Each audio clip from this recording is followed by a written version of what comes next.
Azərbaycanda yeni doğulan körpələrin sayı ciddi şəkildə azalır. Bu, gələcəkdə boş qalacaq məktəb partaları, yaşlanan cəmiyyət və işləyəcək gənc kadrların tapılmaması deməkdir. Neçə uşaqdır? 6. Qəhrəman anadır, üzr istəyirəm, Allah saxlasın. Çox yaxşı. Allah köməyiniz olsun. Yaxşı nümunə göstərir. Gərək əhali artsın. Mütləq. Prezident İlham Əliyevin dediyi gərək əhali artsın ifadəsi əslində sadə bir arzu deyil, dövlətin gələcək gücünü itirməməsi üçün verilən bir siqnaldır. Çünki rəqəmlər göstərir ki, əgər təbii artım bərpa olunmasa, bizi qocalmış bir cəmiyyət və boşalmış əmək bazarı gözləyir. Yaxşı, təbii artım nədir bəs? Təbii artım müəyyən bir zaman aralığında, adətən bir il ərzində doğulanların sayı ilə ölənlərin sayı arasındakı fərqdir. 15 il öncə 2011-ci ildə 176 min yeni körpə dünyaya gəlib, 53 min nəfər isə vəfat edib.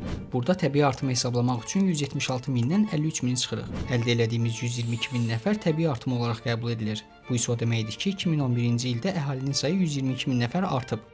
İndi isə günümüzə baxaq. Rəsmi rəqəmlərə görə 2025-ci ildə 95 min körpə doğulub və 59 min nəfər vəfat edib. Bu rəqəmlər bizi ötən əsrin 40-cı illərinə, 2-ci Dünya müharibəsindən sonraya aparır. Qrafik həmin dövrdən bəri əhalinin təbii artımının necə dəyişdiyini göstərir. Nəzər yetirdikdə təbii artımın günümüzdə necə sürətlə azaldığını, 2-ci Dünya müharibəsi illərinə yaxınlaşdığını görmək olur. Bəs əhalinin artmağı niyə vacibdir?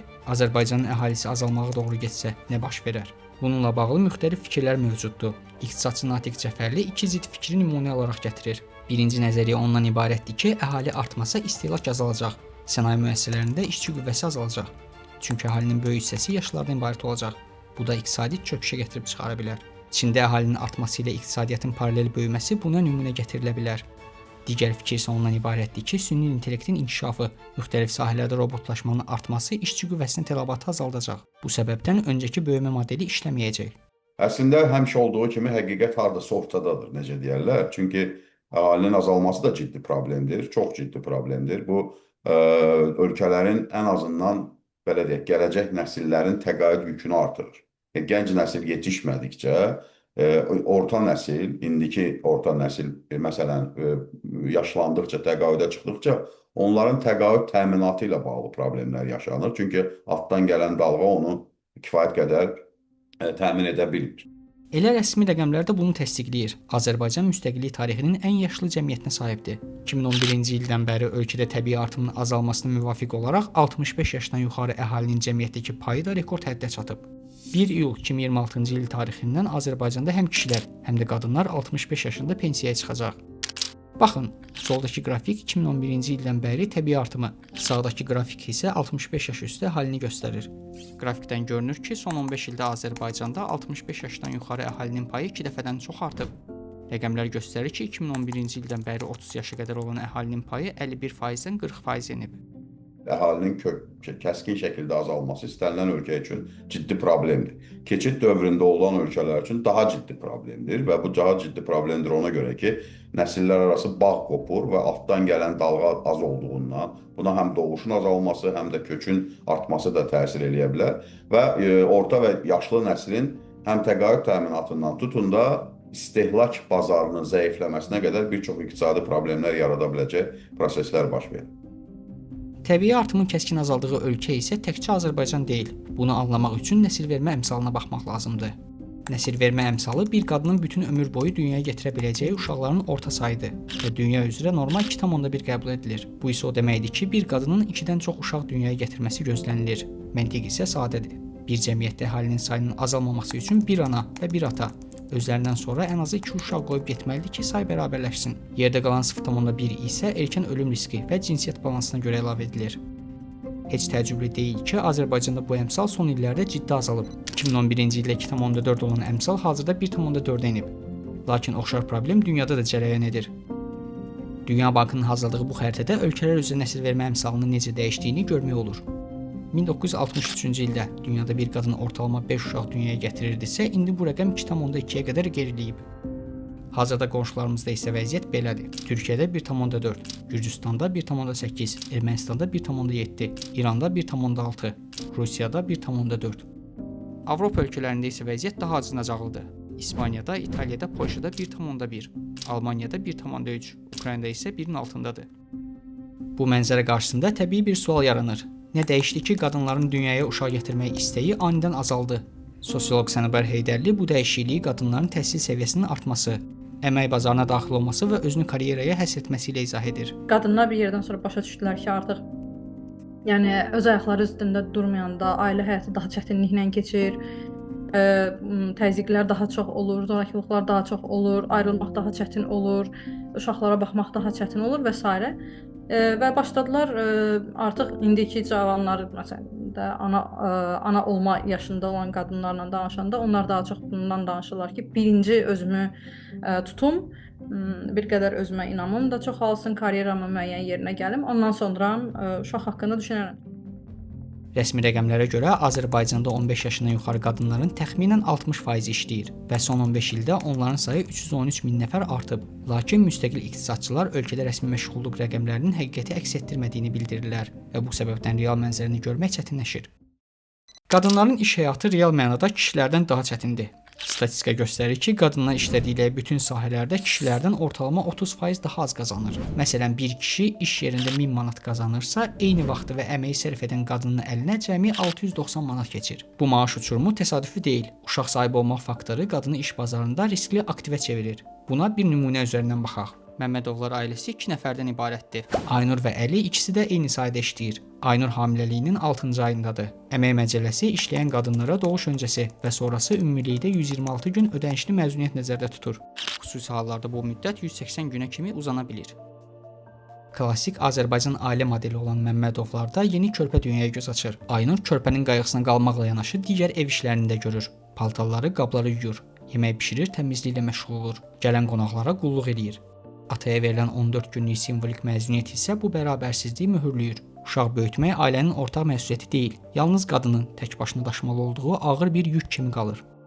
Bax beləcə Aynur evin bütün yükünü çiyinlərində hiss edir. Analıq məzuniyyəti bitdikdən sonra isə mənzərə belə görünür. Aynur həm uşağın qayğıları ilə məşğul olur, ev işlərini görür və üstəlik iş həyatına davam edir. Əlinin həyatında isə demək olar ki, əhəmiyyətli dəyişiklik olmur.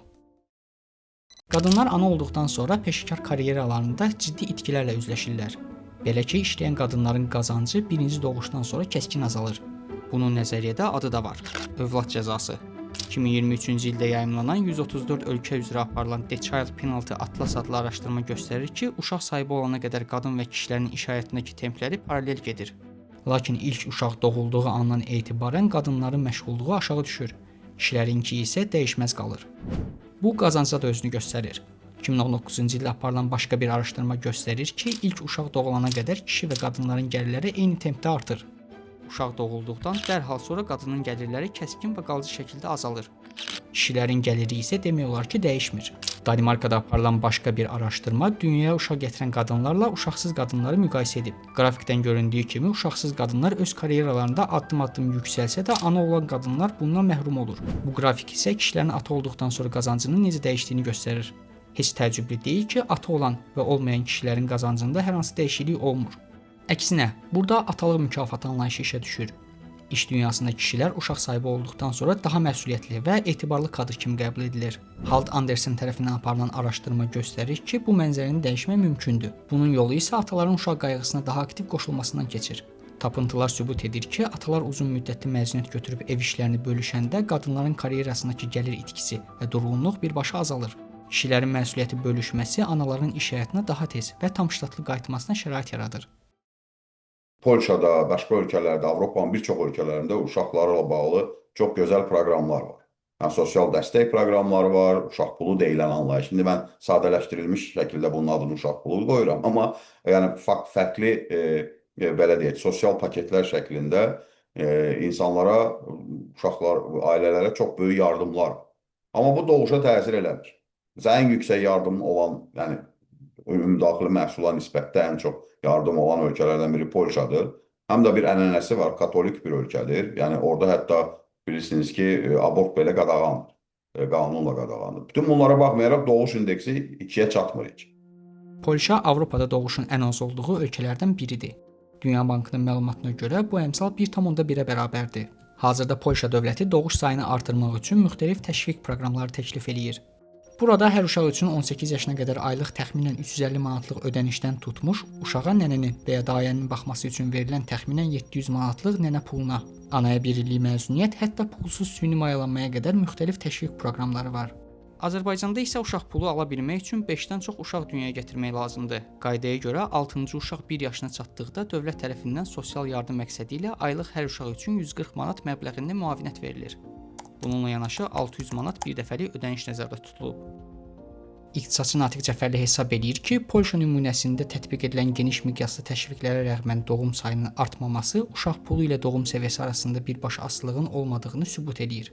Çünki dünyada ən çox artımın olduğu ölkələr Çad, Somali, Konqo, Mərkəzi Afrika Respublikası və Niger kimi rifahın aşağı olduğu yerlərdir. Bu ölkələrdə bir qadın ortalama 6 uşaq dünyaya gətirir.